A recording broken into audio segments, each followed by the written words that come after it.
sleepy houses lying for square and Fred. Orange beams divide the darkness, the rumbling fit to ten in the waking word. Hey everybody, it's Mike and Mike, your pals from the Broadsword file. We're back with another deep dive into a Jethro Tull album. This time it's Benefit, the third Tull album. I got my buddy Mike here, conveniently also named Mike. Makes things real simple. So we're going to be taking a listen to Benefit, and we've got the anniversary package here to refer to, and very nice. We may even watch a clip or two. Yeah, Tanglewood. Tanglewood is a really cool place to see a show. Have you ever seen a show there? No. Massachusetts? It's in Lenox. I've heard of it, but I was there. Well, Tull played there in '70, but they also played there in, I think it was 2004, and they played just one night with the Boston Symphony Orchestra, because they hang out there in the summertime and do like concerts there. Right. So they just jammed with them one time. That was really a cool show. Really very different. Mike just brought this over for me. Thank you, Mike. You're welcome. Benefit, original pressing. Yep, it's I think it's the orange label. Orange label? Yes. There's the back. We were just talking about the album cover. I know Terry Ellis is responsible for the cover. It was his idea. He wanted to have this thing that would lie into the Benefit thing. I don't really see it. I mean, that's all right. I was kind of busted on the cover a little bit before. You were saying you dug it. Yeah, but I mean, I think it would have been a better cover maybe for stand-up, since there are stand-up figures on the cover. But But I can't imagine stand-up without that wood cutting now. I mean, right, right. It's iconic. Really nice artwork. So, but yeah, I mean, not their best album cover, but I would say though, out of the first three albums, this one is my favorite. This album, of course, with John Evan on keyboards, piano and organ, he brings a whole new depth to it. And Martin Barr was saying the same thing in the interviews there, that it just gave him a lot more freedom to do different things. He didn't have to play all that rhythm. Yeah. And it also kept Ian from having to play electric guitar on stage to try to reproduce those songs, because the keyboards could kind of fill that in. Although I enjoy seeing Ian play electric guitar. He played some electric guitar live on the Christopher Nave tour. Okay, played a lot of electric rhythm. That was fun. It was pretty cool. They got pretty heavy. Third Jumpstart, maybe? Jumpstart, yeah. And or Steel Monkey. Yep. And a couple other songs, too. In the video for Steel Monkey, I think he's electric. Yeah. Right? I think when they... Yeah, it's a Schecter. Electric, right? Yeah, he's playing a Schecter, as a matter of fact. I bet it's the same one he used on his solo album, his first solo album. Walking to Light? Walking to Light, yeah. Yeah. So, what were we just talking about? Okay, so let's start with the members. Of course, Ian and Martin on guitar. This album, Ian plays electric guitar as well as acoustic, which is pretty cool. It gives the whole album a heavier feeling, I think, and a more hard rock feeling. More, I think, a brighter sound overall too. Even though I could see that some of the lyrical content may be a little darker tone-wise. I think it has more of a brighter sound, fuller, and that's a lot of great riffs. There's a contrast there. Yeah, the mood of the album. I think the lyrics, especially, it's a lot about rigors of touring. Most of the songs, I think, were written on tour. Hotel rooms. A lot of the themes on this album are like going out to work, basically, working musician, and you can't wait to get home. I think it's fun going out, but when it's over, when it's almost over, it's like you're ready to go home. You're ready to get back to home and have a home base. Yeah, after a while, you're day in, day out. You're doing 6, maybe 5 shows in a row, maybe 6, and you're traveling from one end of the country to the other. Yeah. This is the last album with Glenn Cornick on bass. The next album, Aqualung, is when Jeffrey Hammond comes along. I remember at the time Ian saying something like that Glenn was like drifting away from the rest of them because he was more of a party animal guy. Okay. And The rumor is that he used to leave his hotel key hanging out of his pocket, so any interested ladies in the front rows would be able to tell where he was staying and could stop by and, commiserate if they were interested. But he was an amazing bass player, and Ian says that many times. And he was also very inventive with the arrangements. He would actually work closely with them to come up with the arrangement.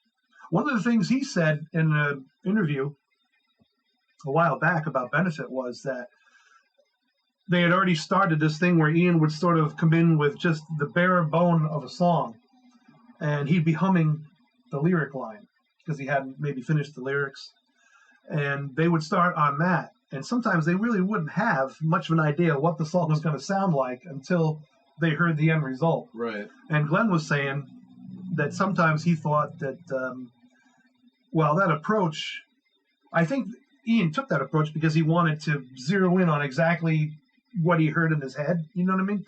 Right. But I think the others were they felt they could have played more sympathetically if they knew a little more about what was going to be where and stuff. But the end result, like they all said, the end result was good because he seemed to have that singular vision where he hears it in his head and he knows exactly what he wants it to sound like. And, that could be a nightmare with some musicians. I think all these guys have, hit on it. Beach Boys comes to mind about that. But it's a formula that works. I think one of the reasons they lasted so long is because unlike a more band thing where everybody was equally in charge and you got all kinds of personality problems, maybe financial problems and family problems intrude, he kept the control and kind of managed all that stuff. Right. Yeah, you kind of need somebody or another to give like a final say, because if you got 4 or 5 guys in a room, everybody's got their own ideas, and then exactly. What do you say? Hopefully people will comment. We're already starting to get comments, and that's pretty cool.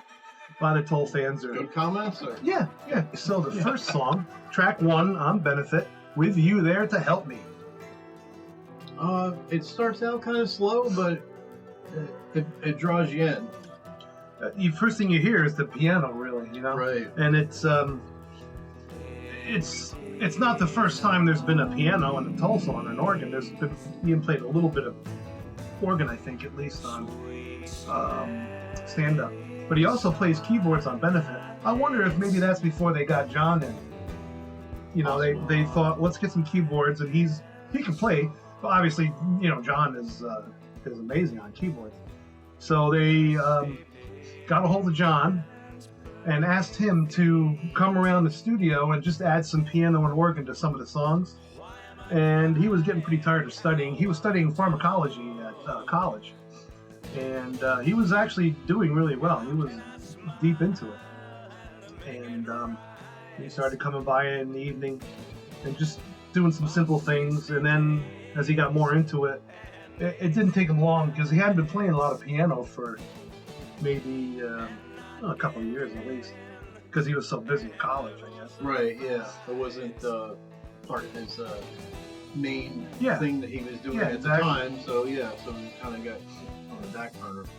But eventually, Ian says it took quite a while to talk him into coming on tour with him. I guess one of his professors said to him, he goes, "Hey, this is pop music. It's only going to last a couple of years anyway. Because why don't you go out, do a couple tours, do some albums, make yourself some money, come home, buy a nice house, then you go back to school and finish your stuff. It'd be a great opportunity." Great advice. So John thought, all right, yeah, I'll do that. and then if you see him, maybe we'll watch one of the videos toward the end. He's totally into it, man. Piano, and he's really animated. He's obviously having the time of his life. It gives Martin the freedom to do more soloing and other things. And you see that too. You see that some of the older songs that didn't have keyboards in them, Martin can really, do a little bit different things. Like Nothing Is Easy. He can do a little extra stuff he couldn't do with the keyboards holding down an extra rhythm while he's proceeding with the solo.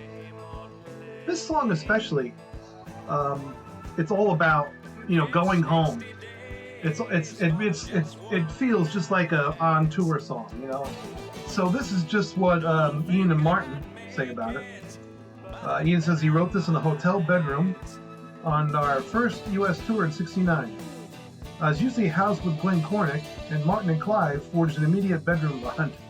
But luckily, Glenn, being a party boy, I had some time to myself to scribble and fumble with new material. A song about absence and hearts growing fonder is what he says this is. Martin says it's a well-constructed song, complicated for the period, featuring him and Ian on guitars. Great chords, really clever. There's a lot in there, a lot of different sections that all work well together. The backward flute thing is really good fun. It's a brilliant song that got played live throughout the Toll years. Very true. And Glenn Cornick said, one of the best songs Ian has ever written, and one of his favorites. So, Okay. that's, that kind of sums up the song. It is about touring, about wanting to go home. But I think in this one, it's not like Back to the Family, where he wants to necessarily go back to the family. He wants to go to his own home. Probably this whole album is full of riffs, right?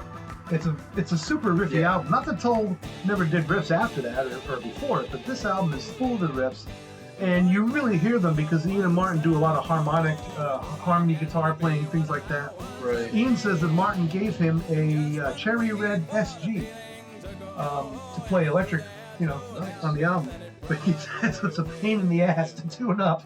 It will never stay in tune. He says, I suspect Martin gave it to me because he got tired of constantly tuning it. That's kind of funny. And you do see on this whole album a lot of great guitar work. And I think this is like their one sort of psychedelic album. In this album, they stripped away, I didn't say strip away, but there's less jazz and there's less blues. Oh, yeah. This is more rock and roll. Absolutely. Yeah, it's very straightforward rock and roll for the most part. I would definitely, I could definitely see them in support or, playing to the same crowds that you would think Dead or Jefferson Airplane at that time, Allman Brothers. They had that earthy kind of what you would now call you would fall into the jam band genre. Yeah, well, that's one of they've always, I think they avoided going too far in any one direction. They've got that jam quality to them. Mike and I are going to do soon. We're going to do our top 5 Aqualung solos or something. We're going to look at Aqualung solos and rate them according to, what we like, what we don't like. So we'll look at something like that. That'll be a lot of fun. A solo countdown. Anything you want to add about with you there to help me? Backward flute in there? Yeah. Is that the first recording of a backward flute? Well, that's interesting. It might be. It might be. Or could it be on maybe some jazz record that we don't know? I think if anybody did it before them, it would have been Floyd or the Beatles. The Beatles in later years, they did a lot of cool studio stuff. Right. With backwards recordings. Do you know? Let us know if you know. Exactly. Okay, so we're on to the next song, which is Nothing to Say. This is an interesting song. Another kind of riffy song with 2 guitars in it. And I don't think there's any acoustic guitar in this song. No.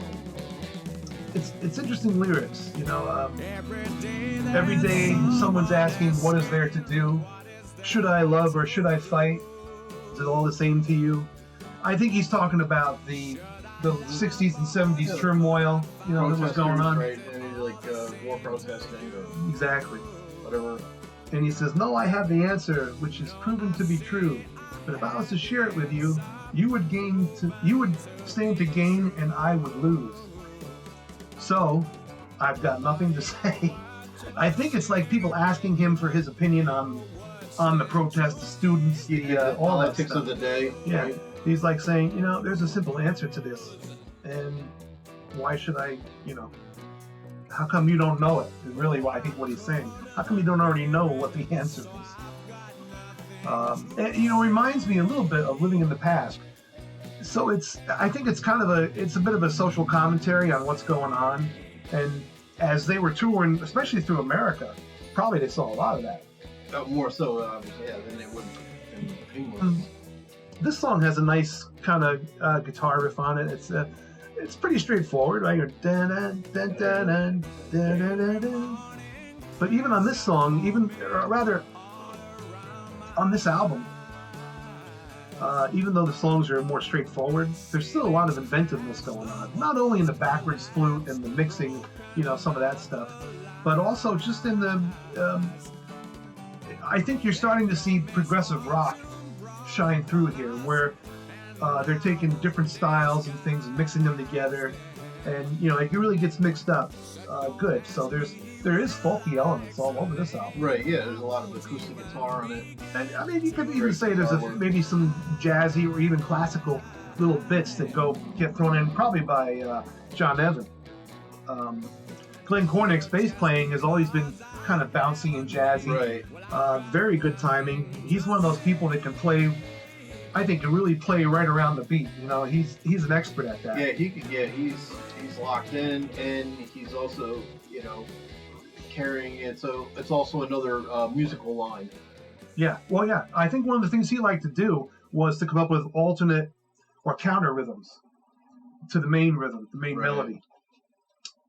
And it made a lot of that early stuff. I think that's part of what critics saw, the spark, of genius, if you will, they saw in the early stuff was, these. It's not one of those things where it's just Ian who's really talented and the other guys are okay, and they're there mainly because they get along rather than their musical chops. It's not the case. I mean, these guys were all good. They could have been in any band. 4 guys that can play. Yeah, they could have been in the Stones. Yeah. They could have been in Floyd, maybe. Not personality-wise, but just from the musical ability, in other words, is what I'm saying. Anything else you want to say about Nothing to Say?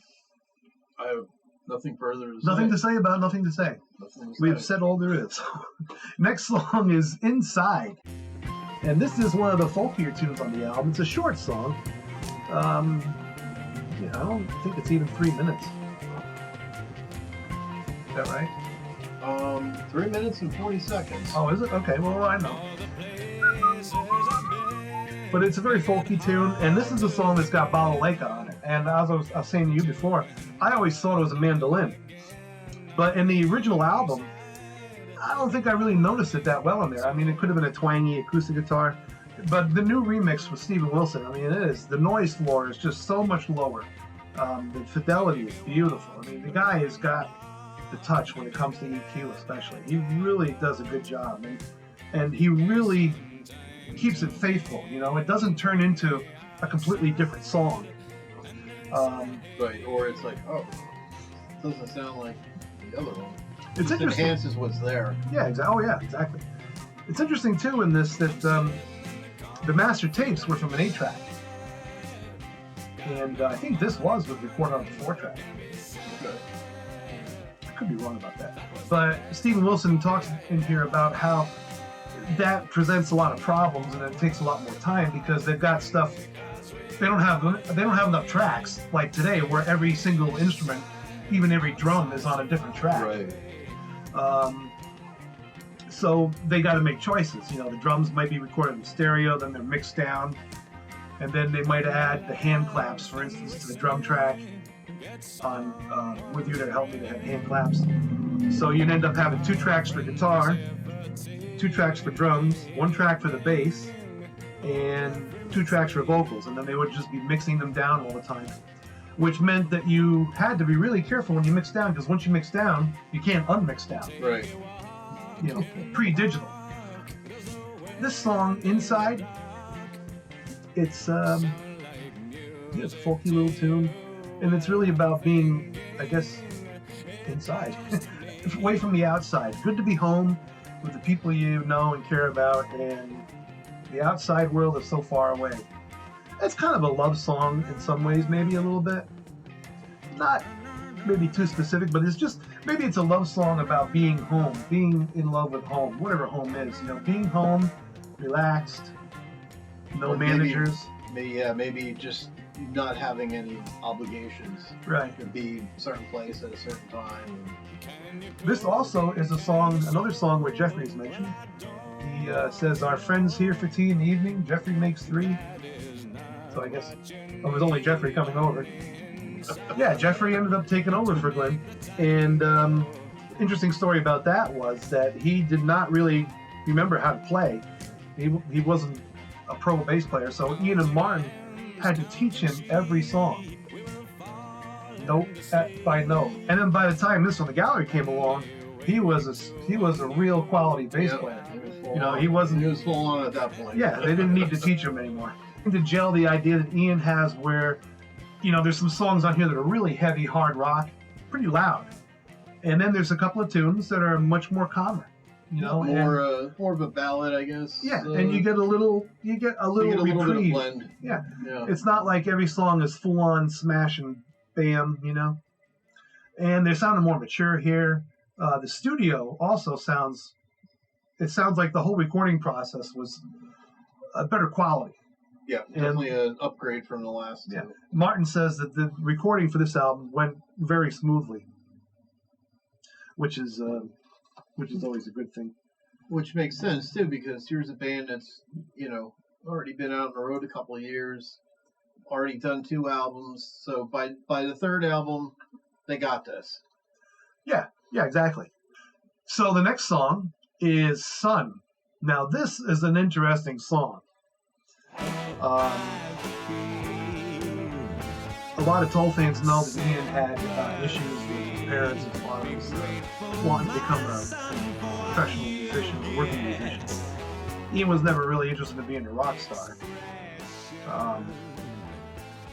Of course, like most parents, his parents tried to talk him out of it, and he would argue with his dad a lot.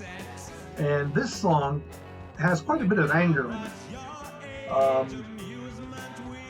But he went on to say that it wasn't really directed at his dad. That was just kind of an inspiration for it. But the song comes out and it says, "The idea, sympathy. Be grateful, my son, for what you get."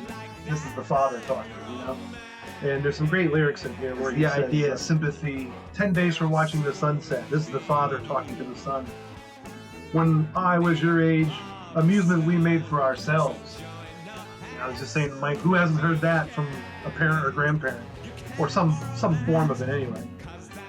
There's another great line in here where he says, "You can't borrow that. That's for the races and doesn't grow on trees." For years, I had no idea what he was talking about. It's not like borrowing money, but races, what's it got to do with a race? But then I realized he's talking about horse races. He's like, "Dad, can I borrow some money?" "No, that's for the races, and it doesn't grow on trees." So Dad was plunking some greenbacks into a jar. Probably, yeah. For race day. Yeah, for race day. And, much like other people go for the lotto thing. So Ian is definitely exhibiting some daddy issues on this on this track. What do you think? Do you think it's but I think he writes it in a way that a lot of sons and fathers can identify with. Right. I think the long and short of it, Dad's trying to tell him, "This is great. You want to go play and go to the pub and hang out. That's fine, but it's not going to last." Yeah. Don't quit your day job. Don't quit your day job. Yeah, exactly. Oh, that's "Sun," one of the heaviest, hardest Tull songs. Yeah, they're treading into heavy metal territory on this. Yeah, in a lot of ways, and maybe being on tour with Zepp before and stuff like that kind of influenced them a little bit. All right, so in 1970 you also had Sabbath. Heavy stuff was coming out, and they were kind of in that. This is the time too of Woodstock, which Ian says they specifically avoided because they didn't want to be known for being at Woodstock. And he tells a funny story. He met somebody. It was this guy from 10 Days After. It was a band that was at Woodstock, and I think they were having lunch or something. And the guy was pulling out a piece of paper. He goes, "What's that?" He goes, "Oh, this is our set list." And he says, "It looks really old." He goes, "Yeah, it hasn't changed since Woodstock." And he's like, he was said to himself, he said, "I'm glad we weren't there because I wouldn't want to be relegated to never doing anything else." I can understand that.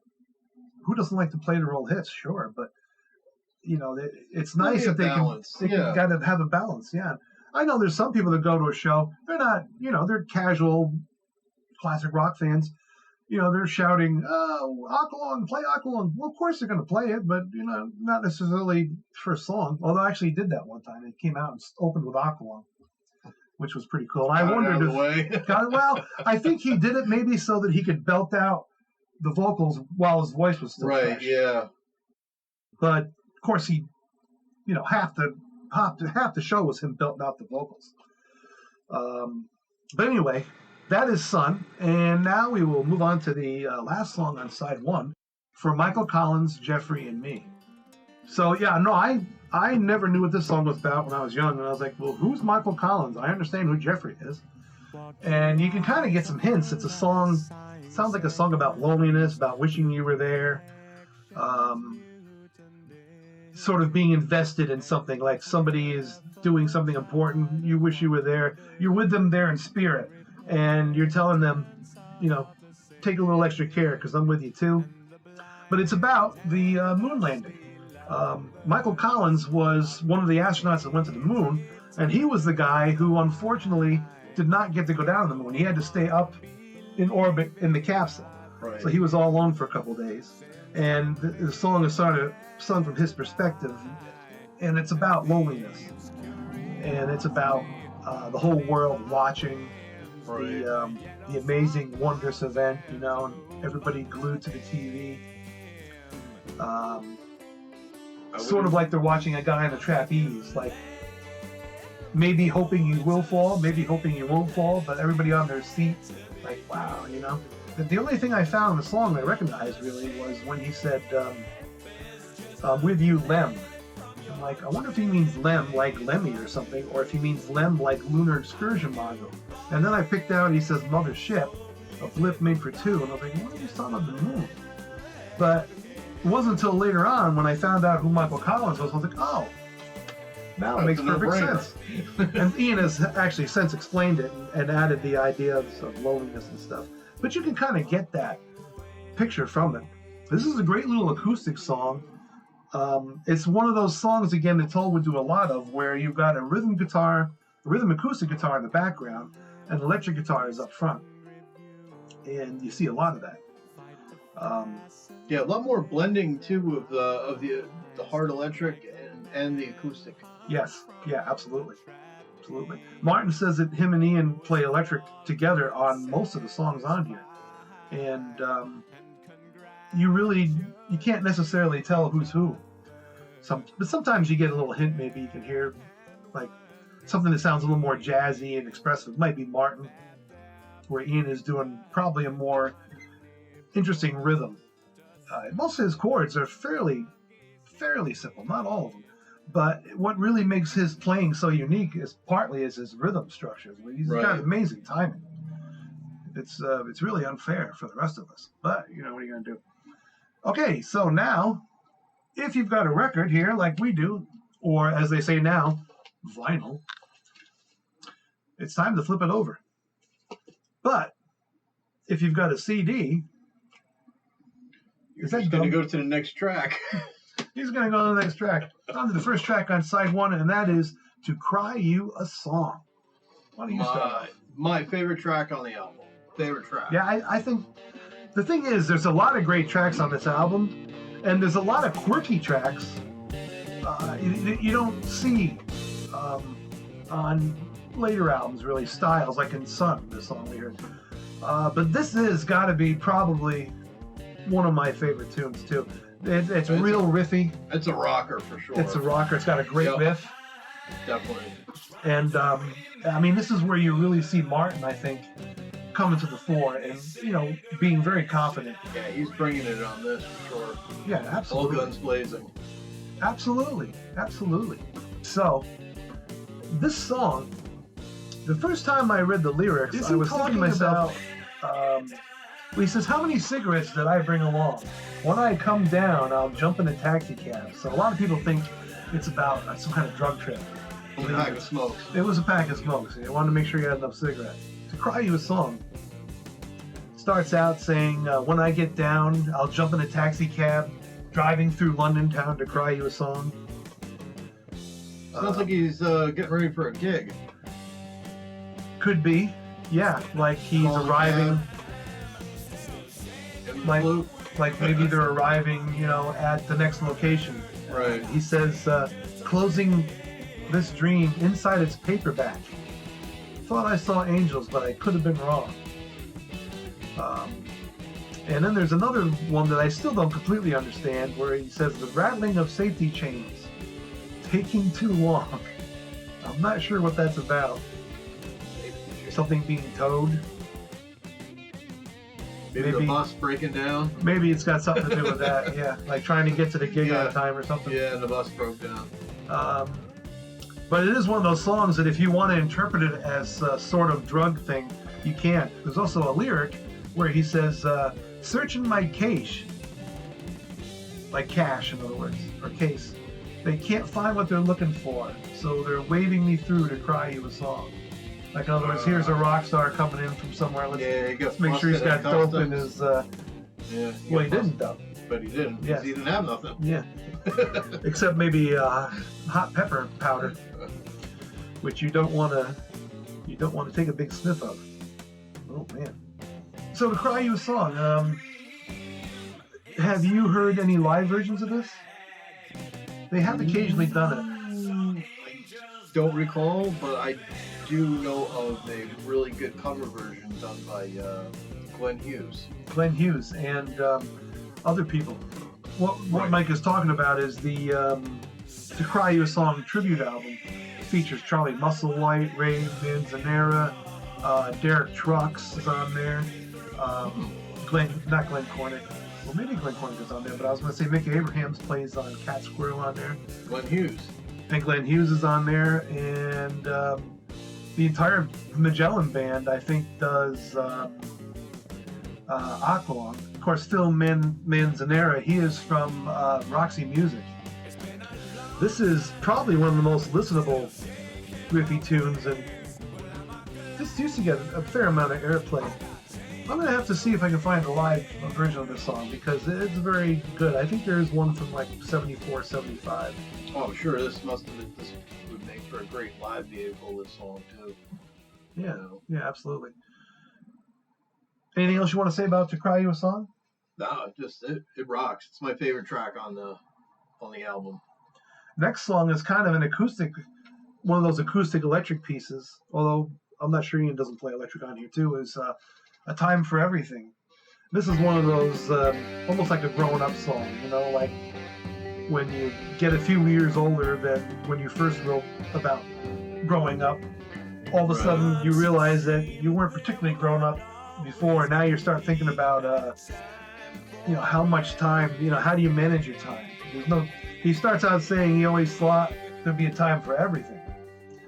But ages passed, I learned at last, my life had never been. He'd been missing what time could bring. Like he's putting things off maybe because he figured there's always time. Of course, he wrote this in the 70s, so we're not talking like 20 years after. Right. And in the end, he says, there's no time for everything. So it's sort of, to me, it sounds like advice, like almost like nothing is easy, don't, and kind of like Teacher, which we'll get to. The nest is full of nothing when the bird is flown. Don't wait to do what you want to do. Be bold, take a risk if it's a smart one. I think that's something that Ian's always done, and I think he's been rewarded by that. Like you're saying, just trying to be a flute player in a rock band is taking a risk, trying to get accepted that way. And he's playing like blues lines on the flute, which are similar to things he might have played on a guitar. Right, yeah. He said, though, he's like, because he was around the guys like Eric Clapton and Jimmy Page, and I've heard him in interviews saying that, I'm never going to be like those. I'm never going to be at that, that caliber. Yeah. As a guitar player, and I think that was part of the reason why he maybe. Not that he wanted. I think he wanted to do something original, and he didn't think he'd be able to do that on guitar alone. Although I would argue his acoustic playing, like you kind of alluded to on the last one, which I was editing, and I noticed a comment you had about how his acoustic playing is not only folky, but it's It's very organic. It's very earthy. Right. You know, and it sounds very different from, say, the very good acoustic playing on more classically influenced, in my opinion, on Yes. You know, Right. it's just got something about it. And when we get up closer to more of the I don't know, folk sort of. yeah, But and he's got an ear. You know, people always say, and rightfully so, that Pete Townsend is a master at chords and chord progressions, and he really is. That is one of his fortes. You know, he knows his stuff when it comes to keys and rhythms. But Ian is no slouch either. You know, he comes up with some really interesting stuff, including some stuff that is not a chord. Like he'll play some. There's something in My God in the beginning where he plays one string almost like a drone against the other. Right. And it really brings out I don't know, maybe a Spanish guitar or almost a classical kind of with an influence with it. It's all blended together, I think, quite nicely. So it doesn't sound like classical and folk. It's folk. Did I say folk? Folk? Yeah, I don't know about folk music. Yeah, I don't know either. I don't know anything about folk and music. I think it has that identifiable, visible stamp on it because it's Ian, and then Ian bringing in the rest of the band to help with the arrangements, especially when you get up to Minstrel of the Gallery and Heavy Horses and right. Aqualung, but even Thick as a Brick, the band is all over the arrangements. You know, tremendous. And all these things, of course. I mean, I think an album is like a book. Each one has got a different mood, a different story behind it, a different theme. Not that it's a concept album, but just that there's a general feeling, a thread that runs through them. I've always liked that about Tull albums, that they have that kind of a thread. I think Zepp albums are like that too. They sort of feel like they belong together. Do you have anything else you want to say about Time for Everything? No, I think that pretty much covers it. I think we've covered a lot of it, yeah. So the next song is Teacher. And here's an interesting thing is that Teacher... This is one of the 5 standard corporate rock radio tracks. Yeah, oh yeah. Here. The American version especially. The Teacher actually has 2 versions. This is an American pressing, so it's got the American version, I think. Yeah. And it has, well, no, wait a minute. No, yes, it does. Because the British version does not have Inside, it has Alive and Well and Living In instead. And it has the UK version of Teacher, which maybe we'll check or listen to. Teacher is one of those songs that I always used to wonder, what is it about? Who is he talking about? I mean, you hear some good advice. No man's an island, his castle isn't home, the nest is full of nothing when the bird is flown. But it turns out the Teacher in this one is Terry Ellis. He's talking about Terry Ellis's influence on the band and on him. Not only in... I would have never have gotten that. Yeah, me neither. I would have never gotten it. Me neither. Amazing. And his influence on Ian in particular. And it's interesting. I think there's a little more to it than just that, but I think that's the main component to it. So it's a cool tune, and the 2 versions are really quite different. I guess the reason is that the studio thought that the American version had to be more radio accessible by having flute on it. So the UK version has Ian on guitar, like he is on a lot of this album, and no flute. And the American version, I think, is mostly Martin on guitar and Ian on the flute. And it's pretty much a rearrangement. Although, you can spot the song, you know what it is. Right. But the first time, if you've never heard it, you're like, what? Where's the flute? So it's kind of interesting. There's 2 of those. And what the hell? We'll listen to both of them. On the UK version, the version of Teacher, had no flute and Ian and Martin both on guitar and really jamming. There's a great middle section where they really jam. You can hear John Evan in there. He's getting really jazzy and a little proggy. This song has a lot of proggy elements, I think. They don't stand out really brightly like later stuff does, like you don't see massive time changes and stuff like that where they're going from 12/8 to something, even weirder. But you do see a lot of great stuff by John. Great additions. Really adding to the rhythm, and the song just moves along. It's really great. Great interaction with the band too. Just Yeah, they're all going off of playing each other's. They're feeding off each other's riffs and everything. And you can hear it. So I'm sure like some of that was charted out or planned out, but definitely I think there was some improvisation going on. What do you think? Yeah, no, I think so too. Yeah, there is. And usually they don't do that much. They may improv when they're writing something. Right. But normally, once it's established, they're going to play it pretty close. Because some of the stuff's so intricate, you really can't just go off by yourself. But this stuff is written in a jam style. So it lends itself, I think, to a small degree of improvisation during the performance. For sure. And you can feel that, you can hear that. They're just, they're feeling very unrestricted. It's almost like they're not even counting. Like, nobody's really counting. They're just going for it, And that's a sign, of course, of musical maturity. They're getting better. They've been playing together now for a couple of years. They got a couple tours under their belt. And they're used to the studio. And so they just get down to business. And I think it shows. This album, I think, is produced by Terry Ellis and Ian. But Ian really had more control over the musical side of it. And he let Terry Ellis design the cover. Which you don't like. I'm not crazy about it. I just thought they could have had something different. I don't know. Yeah. Maybe it's a bit of a letdown after stand-up, and this was such an odd cover. I don't even know how to place that. Okay, so now the American version of the song, which is probably if you're in America, it's probably what you're used to hearing, is of course, a huge airplay. Classic rock radio. Teacher is one of the classic rock staples, I would think. Yes. It's in the five. I think they're one of the five. Aqualung, Cross-Eyed Mary, Teacher, Locomotive Breath. There you go. Oh, maybe 6. Bungle and Jungle. Yes. Yeah. That's it. Yeah, that was the 70s. I used to call up all the time and try and request stuff that wasn't the norm. I used to try to figure out what they would play, like especially on the weekend when they try to stick to the hits.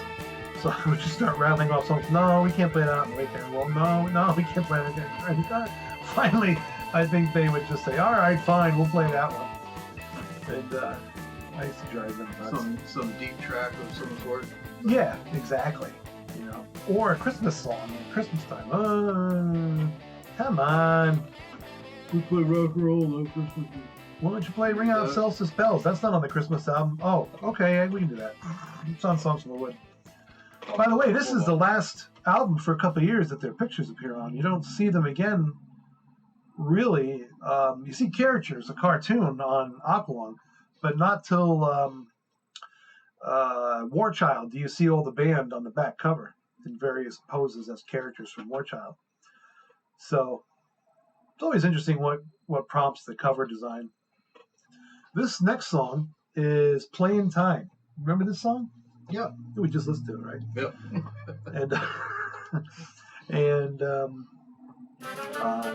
It's really got some biting lyrics. If you read through it, it seems to be addressed to a lot of the critics who are not happy that Tull moved away from the blues. And some of them were big supporters of Tull in the early days, like John Peel at BBC, like, what's his name at the Marquee Club, whose name escapes me. And there's a few others, too. But especially John Peel, he was a huge supporter of Tull early on. He was on the Serenade to a Cuckoo, on Stormy Monday Blues, which is part of the BBC sessions, which everybody should listen to. Not now, hopefully, but after. He says, this group could be the biggest attraction since the Stones, he says about Tull. This is in early 69, late 68. So was this during this? So This Was time. Okay. Yeah. Right. He loved This Was. Did not like stand-up as much. And by the time Benefit came along, he was like, it was over. He thought Ian was a traitor. he became a traitor to the blues. So this song really says, I'm talking to people in my way. That's how the lyrics go. Talking to people in my way. He's saying, I'm playing what must be played, what must be sung. Like, it's their natural progression from the blues. Blues is always going to be a part of Tull, just like jazz and folk and, a lot of other things. But he was moving away from that. And his next line is, blues was my favorite color. Till I looked around and found another song I felt like singing. And then he goes on to say, talking to people in my way. Talking to people, you're in my way, he says to them. And then, of course, you got a lot of backward flute and backward guitar in here, too. Really, really loud, heavy guitar. Which some people find a little jarring, but I think it reminds me of standing in front of the amp and just making some good, loud, overdriven chords. Yeah, it's cool. I like it a lot. It's very powerful. I'm sure it went over really well live as well. It's one of those songs they can really bang out. Another good. That's a really good standout track on the sound for me. I think so. I dig it, and it's another one of those that sounds a little psychedelic. Not psychedelic, like theme-wise as far as drug trips or strange visions or anything like that, or strange journeys like Alice in Wonderland, anything like that. It's just in the studio improvisation, flipping the tape over. That's all they're doing is flipping the tape over, and it's clever. A little bit of experimentation. Yeah, especially with reverb and delay, the multi-tracking, doing all that. All the vocals on this album are multi-tracked as well, which really helps them, stand out. I mean, you can really hear them good, even though some songs, some words, it took me a long time to figure out what he was saying, and that's why this album has maybe always been a little ambivalent to me, because I just wasn't sure what it was about, especially when I was younger, because this is not an album for a young kid.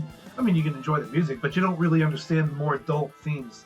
A lot of the themes, a lot of the lyrics are fairly complex about loneliness, about traveling, about, doing your best, and you can't wait to get home, and family relations, and all that kind of stuff. So it's got a kind of dark, and it sounds to me like it was written on tour, Well, I'm sure because, just time restraints alone, we're out on the road X amount of time, for X amount of time, and then when they get back, they get a little break, and then boom, back in the studio, crank out another album. Exactly. So when are you gonna have time to write? If you're driving through, especially if you're driving here touring the States, there's a lot of highway between gigs. So what are you gonna do? Spare time, sit and write, work on the next song. That way, when you're done with the tour, you'll be ready to go into the studio or at least have some ideas. And Martin said that too. And people would say, don't you feel like you should get more credit or something like that? And he goes, I've never written that much to the music, and when I have, Ian has always given me credit.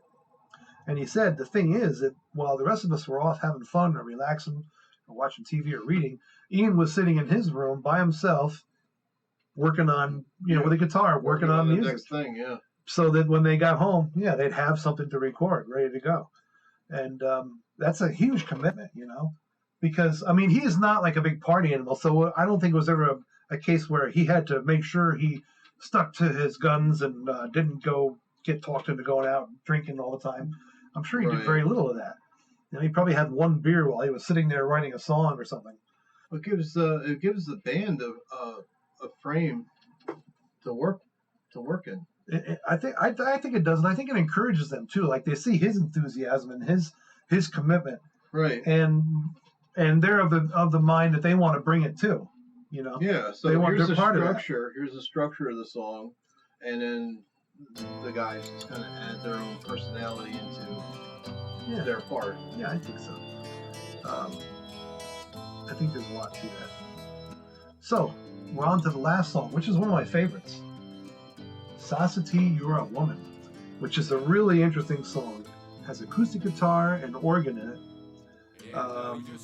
Maybe some electric guitar, but it must be pretty clean because I don't hear it as fuzz.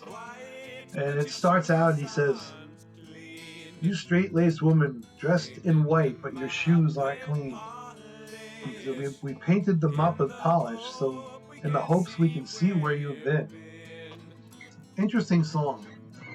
Great acoustic work on this. Oh, track. it's beautiful, man. Excellent. Acoustic, organ. I think the organ and the guitar work is just beautiful, and his voice. And that's it. That's the three instruments in the song. It flows well together, and great track. I really like the Really chord great progression. It's a great song where he says, basically he's saying things aren't working out, and that's what it sounds like. And he, every morning she sends him out to work for his score. And eventually she tells him that he's too immature. He's grown too young for her to enjoy. And he says, at last, woman, you are too old for me. That's a really clever lyric. And then he repeats it, society or woman, society or woman. And that's, I think, really, it's not really about a person so much as society acting like a woman. I don't know. I mean, I'm not trying to be sexist here. So Ian says about this song, this obviously is written as a double meaning, where I'm notionally talking about an imaginary girl in frankly a rather thin and embarrassing pun. I suppose what I was referring to was a view of rather affluent, if not upper-class society, and I suppose a bit of disdain that I might have felt for people who would display wealth and authority without having earned it. But I have to say that I never did have any aristocratic girlfriends, so this was just a bit of an imaginary thing. Perhaps at the time we were reading a lot about the likes of Paul McCartney and Mick Jagger having flirted with rather racy and upper-class women. I suppose it was a natural feeling of trepidation about those sorts. When you're writing lyrics, you're always going to have that moment when you say, I think this is a good idea, I think it makes sense, and you hope you can carry it off, and that it does. It's okay musically, it's quite an interesting idea, but lyrically I was never really comfortable with it. It's mainly that one word, society, an invented word that seems rather like a pretty girl's name. Martin says, I have a strong memory of arranging and recording this one and how we did it. He says, that's me and Ian playing two acoustic guitars and really clever parts that work together. We recorded it live in the studio. Ian and I play an acoustic masterpiece, and I can feel how close we all were in those days. And yes, I did name my boat after the song title, although I didn't realize for a long time that the first three letters spell SOS. Never mind, it was never needed, and the person who bought the boat kept the name. Brilliant. Okay, so that closes out the main tracks on the album. And of course, a couple singles were written around this time, 17, Sweet Dream. Which appeared as bonus tracks on previous releases. Right. And some EPs. They did one or two EPs, like Life is a Long Song was an EP. I think it had 4 songs on it. But most of the other things were singles.